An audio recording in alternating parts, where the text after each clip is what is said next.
Yo voy a cerrar con algunos comentarios que pueden dejar lugar a preguntas o no. Para mi tranquilidad, acaba de llegar el presidente de la Cámara de Fideicomisos, porque bueno, uno de los temas a los cuales me voy a referir es cómo se van a financiar estos proyectos, ¿de acuerdo? En el folleto que algunos se llevaron, dice claramente que los instrumentos van a ser tres. Uno que tenemos, que es el cheque, hasta 360 días. Otro que vamos a tener, esperamos en corto plazo, que es el pagaré. Y el tercero es el fideicomiso. Pero, sobre todo para los que vienen pensando realmente en este tema, realmente quiere decir, como decía recién Inés, en el trabajo que es largo y que finalmente lleva a decir, bueno, yo voy a necesitar tanta plata. Lo primero que tienen que tener, antes de hablar concretamente del instrumento, es que nosotros vamos a calificar los proyectos. Y obviamente cuando Inés se refiere a prototipo, quiere decir que un proyecto que está para ir al MinSit, o con mayor precisión, para ir a la agencia, no está para ir a la bolsa, porque la bolsa y la agencia lo único que tienen que ver, más allá de la buena relación que puedan tener, es que recién cuando un proyecto sale del Ministerio de Ciencia y Tecnología, porque logró un determinado estatus de proyecto, por ejemplo, como decía Inés, prototipo terminado, puede sentarse a charlar acá a ver si la cosa es interesante o no. Si en cambio la idea es todavía, por eso Inés hizo claramente dos transparencias diferentes. Una que es para llegar al prototipo y otra que es para después del prototipo. Entonces, ¿esto qué quiere decir? Que cuando se piensa en financiación, habitualmente se piensa en tasa, ¿de acuerdo? ¿Por qué? Porque subsidiada o no subsidiada, esto les recuerdo, es un grupo privado, la tasa es lo que habitualmente reclama la mayor parte de los inversores en cualquier tipo de instrumentos, en particular de deuda. Yo hablé de instrumentos de deuda. Instrumentos de deuda quiere decir que a quien financiemos lo que va a tener con los inversores es una deuda. No va a ser un socio. El que puso la mosca es un acreedor, no es un socio. Primer punto. Ni aún en el caso que voy a explicar ahora. El caso que quiero aclarar, insisto, y cuando terminemos me quedo tranquilo porque está acá Toño, es esto. Todos saben lo que es un cheque, el pagaré, los que tenemos más canas lo conocemos un poco mejor, lo usamos inclusive, es, en la práctica si sale, va a ser lo mismo que el cheque, con la diferencia que en la bolsa el cheque dura hasta 360 días y el pagaré va a tener un plazo mayor. El fideicomiso, que tanto éxito ha tenido en la bolsa todos estos años y que miles de pymes usaron para financiarse, es también un fideicomiso a tasa.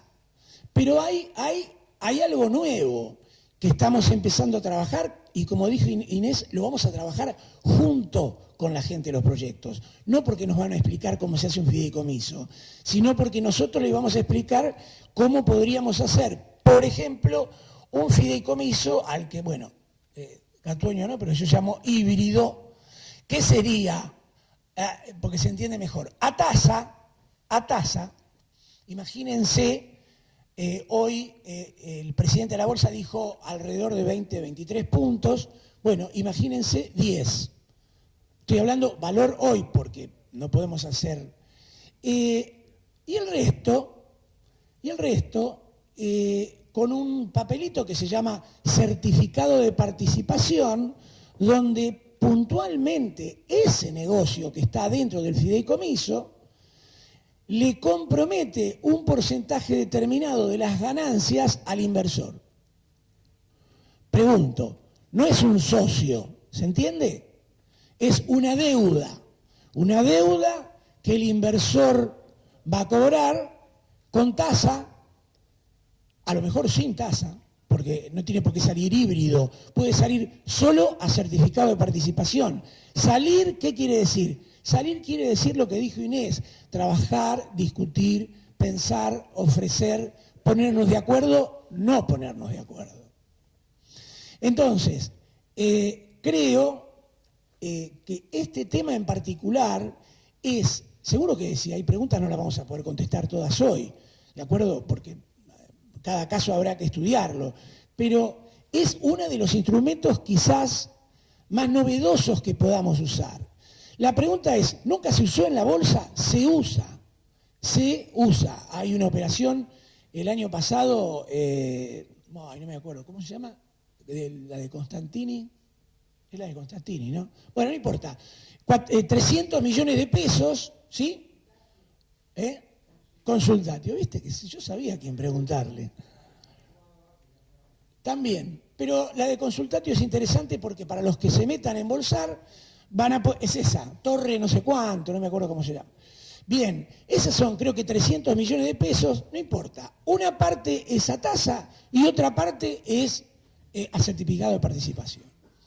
El que quiera entrar a embolsar, no digo que va a ser igual que el del Consultatio, porque de ninguna manera, digo para claro, quiero que tengan en cuenta fundamentalmente que lo que tenemos es instrumentos que calzan mucho en algo que le puede molestar mucho a la empresa, que no quiere socios, y esto lo único que tiene es una suerte de sociedad, porque no es sociedad, exclusivamente para el negocio que se está haciendo, no para otra cosa. No tiene que ver con la sociedad que emite, solo tiene que ver con el negocio.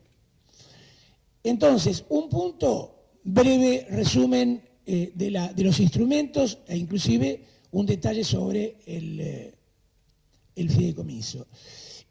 Y otro punto que también es importante, y creo que con esto seguro me olvido de algo, pero cierro, el tema de las sociedades de garantías recíprocas.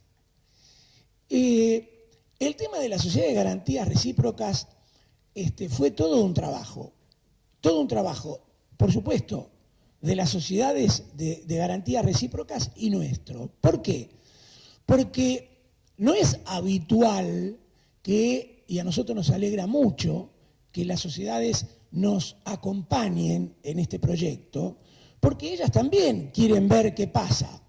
Con esto quiero decir lo de si estamos o no locos, alguien que seguro nos va a poner un límite, van a ser las sociedades de garantías recíprocas, porque inicialmente nosotros estamos empezando, ténganlo claro, como bolsa, estamos empezando un proyecto mucho más largo que esto que empieza hoy con la convocatoria.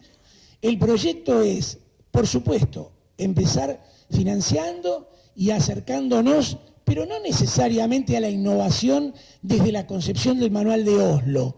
Digo porque tengo acá un experto que sabe de qué estoy hablando y otros también. No. Vamos a definir qué es innovación nosotros. Con que nos parezca razonablemente innovador, pero sobre todo interesante a los intereses del país, del sector o de lo que fuere, ya está. Cuando termine todas las secuencias previas, recuerden, ese proyecto va a terminar en una comisión, como comité, ¿no? O un comité de garantías. En ese comité de garantías están las sociedades de garantías recíprocas, ¿de acuerdo? Y está Inés y estoy yo.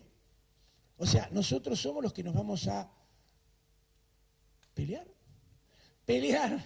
por el raciocinio y en realidad por cómo de ese negocio o de lo que se dé podemos o podamos instrumentar algún tipo de garantía sensata. Es muy importante entender, entonces, no estamos hablando de innovación en el concepto formal, en el concepto que el Ministerio puede hablar de innovación. Bienvenidos los proyectos que tengan antecedentes positivos en el Ministerio, ya se llevarán plata, ya pagaron, ya tienen cosas hechas. Todo eso para nosotros es no positivo, muy positivo porque nos da a entender que el funcionamiento de ese proyecto y sobre todo de esa gente que interviene existe.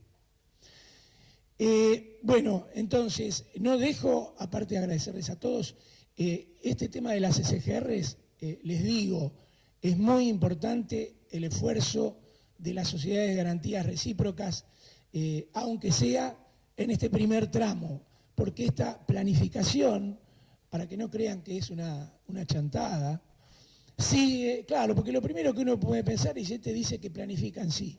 Después de esto vendrá nuestra lucha porque existan fondos para micro, porque sabemos que acá va a haber muchas chiquitas y necesitamos, así como logramos que existan fondos para pymes, hay 15 hoy con más de 2.000 millones de pesos disponibles para invertir en pymes. Bueno, empezaremos con alguno o con un par de fondos para micro. Y tercero, y este ya es un tema, ¿qué digo, Catuonio? De alto, no sé, una ambición, pero que, ojo, que para el 2016, insisto en la planificación, nosotros podemos estar pensando, y no necesito ni voy a aclarar qué significa para los que lo conocen, sobre todo en el crowdfunding, pero no en el crowdfunding tal como se conoce en Estados Unidos, sino en un crowdfunding tal como podríamos hacerlo a la Argentina, ¿de acuerdo? Esto quiere decir, esta bolsa tiene décadas de seriedad, no cayó en ninguno de los desastres que cayeron las bolsas europeas o las norteamericanas. Acá las cosas se manejaron siempre seriamente. Para los mayores, les recuerdo que en la época que caminábamos por el centro y la gente golpeaba, acá las puertas estaban abiertas, acá nunca hubo que cerrar las puertas, nunca hubo nada de eso. Recuérdenlo porque no deja de ser un dato de la realidad.